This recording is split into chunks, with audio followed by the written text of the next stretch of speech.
Welcome to everyone student.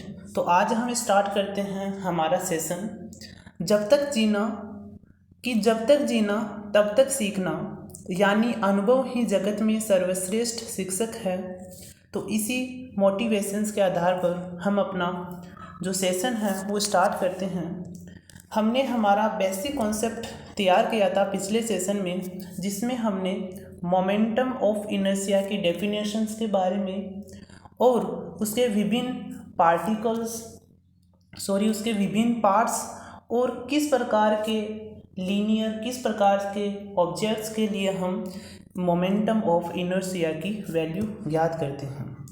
तो आज हम देखेंगे कि हमने उस प्रकार के ऑब्जेक्ट की चर्चा की है जिसमें एक प्रकार से सतत द्रव्यमान होता है।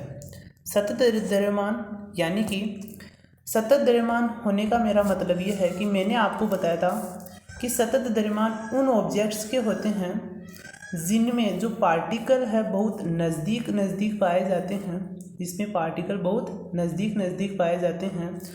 तो उस प्रकार के मैंने आपके पास एग्जाम्पल रखे थे, जैसे बेलन, जैसे स्फीयर, जैसे सर्किल, इस प्रकार के एग्जाम्पल रखे थे, जैसे मीटर पैमाना। तो इस आधार पर तो आज हम सबसे पहले इस प्रकार के ऑब्जेक्ट्स के बारे में जानेंगे और इसका मोमेंटम ऑफ इनर्शिया ज्ञात करेंगे। उसके बाद मैंने आपको बताया था कि यह हमारा एक्स होगी और उसके साथ में उसके पास या फिर बहुत दूर कोई बिंदु है।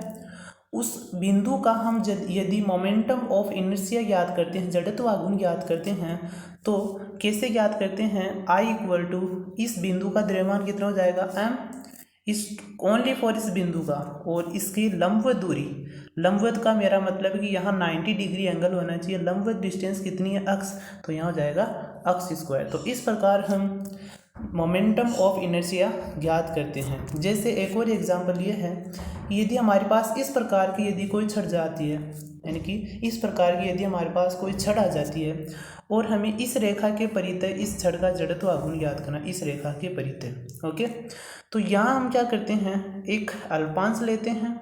और अल्पांश कैसे क्यों लेते हैं कि उसको हम एक बिंदु के रूप में लेते हैं और इस बिंदु के अल्पांश को हम dx कहते हैं।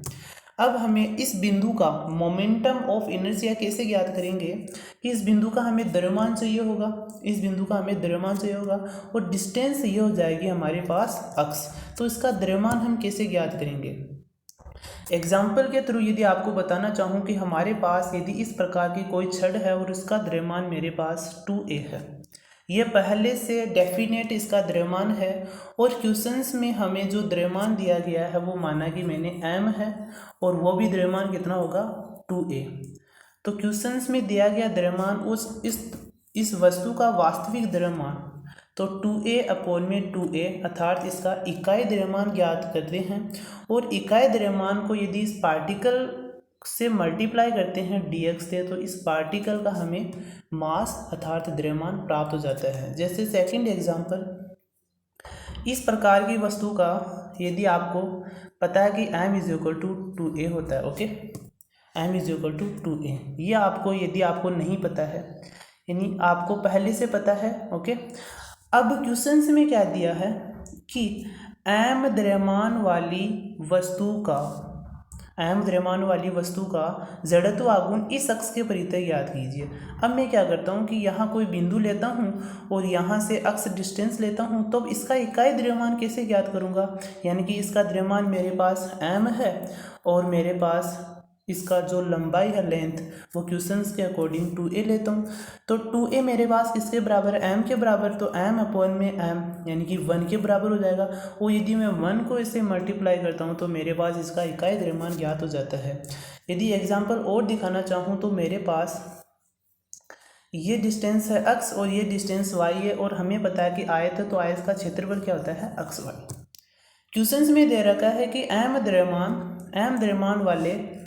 द्रव्यमान वाले इस परत का जड़त्व आघूर्ण ज्ञात कीजिए। तो हमें अभी जड़त्व आघूर्ण ज्ञात नहीं करना है, हमें ओनली फॉर में आपको उस बात से परिचित करा रहा हूँ कि इसका इकाई द्रव्यमान से क्या मतलब होता है। कि इसका अब m द्रव्यमान कितना हो जाएगा? इस टोटल परत का क्षेत्रफल कितना होता है? xy। जो किसके बराबर है, m के बराबर। अब इकाई द्रव्यमान ज्ञात करूंगा तो इसका मैं डिवाइड कर दूंगा एक्स वाई, तो इसका इकाई द्रव्यमान ज्ञात हो जाएगा। अब ये इकाई द्रव्यमान हमारे पास ज्ञात हो गया, और कहीं भी यदि बिंदु मान लें dx, तो उस बिंदु को यदि इसे मल्टीप्लाई करते हैं तो हमें उस बिंदु का हमें मास प्राप्त हो जाता है। अब इसी के आधार पर हम अपना डेरिवेशन देखते हैं। इसमें फर्स्ट है to find the momentum of inertia of a rod of length 2a, उसकी लेंथ कितनी है 2a, and mass m about a line through. Okay, तो इसके 3 कंडीशंस है। इसमें क्या गया कि एक रॉड यानी कि एक छड़ है जिसकी लंबाई कितनी है, लेंथ कितनी है 2a, और उसका मोमेंटम ऑफ इनर्शिया में ज्ञात करना। तो इसके 3 कंडीशंस है। कौन कौन से, कि its centre perpendicular to its length, यानी कि एक छड़ है और उसके परपेंडिकुलर अक्ष के परितः हमें इस छड़ का जड़त्व आघूर्ण ज्ञात करना है। दूसरा क्या है, one of the its extremities perpendicular to its length, अर्थात एक सिरे पर इस प्रकार का लेंथ है और यहाँ से लाइन गुजर रही है, तो इसके परितः इस छड़ का जड़त्व आघूर्ण निकालना है। थर्ड नंबर कौन सा है, कि one of its extremities and making an angle alpha with the road. तो इसका मतलब यह हुआ कि ये हमारे पास छड़ है और ये लाइन हमारे पास इस प्रकार जा रही है, और यहाँ जो एंगल विथ अल्फा, तो यहाँ अल्फा कौन बनाएगा, और इस रेखा के परितः हमें इस छड़ का जड़त्व आघूर्ण निकालना है। तो फर्स्ट कंडीशन यदि हम देखते हैं कि its centre perpendicular to its length, तो अब हम क्या करते हैं कि हमने क्या लिया, एक छड़ ली जिसकी लंबाई 2a। यदि आपको लैंग्वेज के अकॉर्डिंग यदि आप लिखना चाहें तो लिख सकते हैं कि हमने OA लेंथ की एक छड़ लेते हैं जिसकी लंबाई है 2a और उसका मध्य बिंदु है O, और मध्य बिंदु से हमारी जो एक रेखा जाती है LP, उसके परितः हमें जड़त्व आघूर्ण निकालना है। तो इस प्रकार हम लिख सकते हैं। तो हम अब निकालते हैं इसका जड़त्व आघूर्ण। तो यह सतत द्रव्यमान की एक ऑब्जेक्ट है, तो इसके लिए मैं अल्पांश मानता हूँ कितना, अल्पांश मैंने माना इसके लिए dx, मैंने इसका अल्पांश कितने माना dx, और इसके मध्य जो इसके बिटवीन किसके लाइन एंड पॉइंट के बिटवीन जो डिस्टेंस है वो कितनी है x।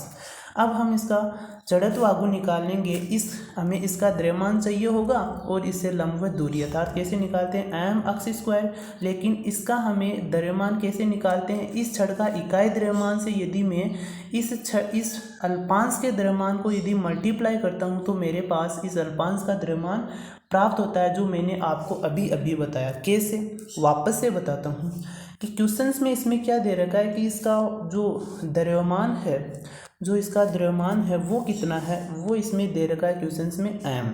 तो m इसमें दे रखा है, तो अब हम क्या करेंगे कि इसका जड़त्व आघूर्ण तो क्या हो जाएगा, अल्पांश का स्मॉल m x स्क्वायर, यानी कि मैंने एक बार इसका द्रव्यमान माना, इसका एक मान जो मैंने अभी इसका द्रव्यमान माना वो कितना है हमारा, वो हमारे पास है कि x हो जाएगा, वो हमारे पास इसका कितना हो जाएगा x।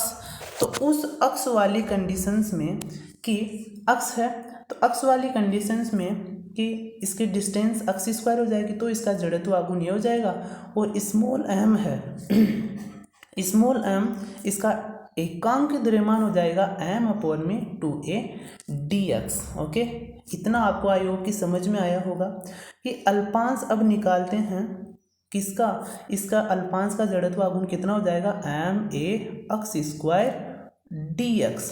Okay, m/2a x square, अर्थात जो m/2a dx है वो तो हमारे पास क्या हुआ, अल्पांश का द्रव्यमान, और x स्क्वायर क्या हुई, इसके मध्य डिस्टेंस। तो इस प्रकार हम इसका निकालते हैं अल्पांश का। अब टोटल का निकालने चाहे तो हमने क्या बताया कि सतत द्रव्यमान वाले जो वस्तु का जड़त्व आघूर्ण निकालते हैं तो सब इंटीग्रेशन मेथड का यूज़ करते हैं। तो इंटीग्रेशन करते हैं कहाँ से लेकर, यदि मैंने इस पॉइंट को 0 मानता हूँ तो ये हो जाएगा a और ये हो जाएगा -a, तो -a से +a लिमिट तक यहाँ हम इसका इंटीग्रेशन करेंगे तो हमें टोटल जो जड़त्व आघूर्ण प्राप्त होगा ma²/3, वो किसका जड़त्व आघूर्ण होगा, इस परत का जड़त्व आघूर्ण होगा।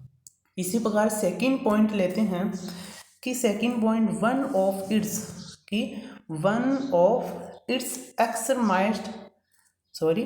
एक्सट्रीमिट्स परपेंडिकुलर टू इट्स लेंथ, तो इसके एक्सट्रीमिटेड यानी कि एक्सट्रीमिट्स का मतलब मेरा है कि इसके शीर्ष बिंदु पर हमारे अक्ष और इसके परिधि में जड़त्व निकालना है। तो सिमिलर फर्स्ट वाले के अकॉर्डिंग क्या हो जाएगा कि जो इस कण का जो द्रव्यमान है वो कितना हो जाएगा m/2a dx, यानी कि m टोटल छड़ का द्रव्यमान और 2a यानी कि मैंने इस छड़ का वैसे निकाला द्रव्यमान, इसकी लेंथ कितनी है 2a मल्टीप्लाई इस अल्पांश। तो ये तो क्या हो गया छड़ का पूरी का एकांक द्रव्यमान और ये अल्पांश का द्रव्यमान। तो टोटल जब हम इसको ज्ञात करेंगे तो हमें अल्पांश जो हमने माना dx उसका द्रव्यमान हमें प्राप्त हो जाएगा।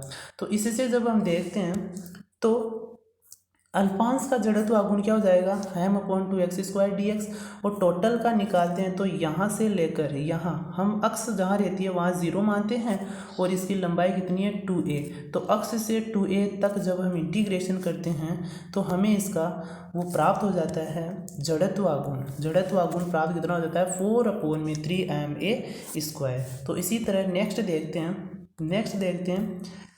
कि नेक्स्ट पॉइंट क्या है कि one of its extremities and making an angle alpha बना रहा है। तो ये जो अक्ष है वो इससे अल्फा कोण बना रही है। तो अब हम क्या करेंगे वही हमारा द्रव्यमान हो जाएगा इसका अल्पांश का m/2a dx। ज़्यादा कुछ नहीं करना है कि इसमें ओनली फॉर लंबवत दूरी का हमें थोड़ा बहुत डिफरेंस आता है। तो लंबवत दूरी हमने यहाँ से लेकर यहाँ तक क्या मानी है अक्ष और लंबवत दूरी ये लेनी है। अब हमें अब ये वाली डिस्टेंस लेनी है जो कि लंबवत है। ये कितनी हो जाएगी इसके घटक के रूप में यदि मैं देखना चाहूँ तो ये अल्फा कण हो गया, ये हमारा अक्ष हो गया, ओके, और ये हमारा वाई एक्स हो गया। तो ये तो क्या हो जाएगा अक्ष कोस अल्फा और ये वाला क्या हो जाएगा अक्ष साइन अल्फा। ये वाली जो डिस्टेंस है वो इसके बराबर होगी तो हमारा ये क्या हो जाएगा अक्ष साइन अल्फा। तो इस तरह हम घटक के रूप में देखते हैं। अब हमारे पास लंबवत डिस्टेंस कितनी हो गई अक्ष साइन अल्फा और इसका जो द्रव्यमान है वो कितना हो गया m/2a dx और इसका मैंने स्क्वायर किया। तो इसका ये जो निकला वो momentum of inertia of element अर्थात अल्फांश का जड़त्व आघूर्ण निकाला। अब पूरी छड़ का निकालते हैं तो लिमिट अप्लाई करनी पड़ेगी। लिमिट कितनी होगी वही यहाँ से टच करके यहाँ तक यानी कि 0 से 2a। तो ये तो हमारे पास कांस्टेंट रह जाएगा 0 से 2a। जब इंटीग्रेशन करेंगे तो हमारे पास जो total momentum of inertia for element with rod जो हमें प्राप्त होगा वो क्या होगा 4/3ma² sin² अल्फा।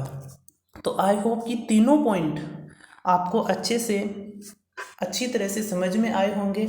और वापस से यदि आपको देखता है कि एकांक द्रव्यमान में किसी प्रकार की प्रॉब्लम्स आती है तो प्रत्येक वीडियो में आपको बताऊंगा, प्रत्येक सेशंस में हमें बताऊंगा कि अल्पांश द्रव्यमान को हमने कैसे डिफाइन किया और वो किस लिए हमें काम में लेते हैं। तो मिलते हैं हमारे नेक्स्ट सेशन में एक नेक्स्ट टॉपिक के अनुसार। Thank you, till then take care.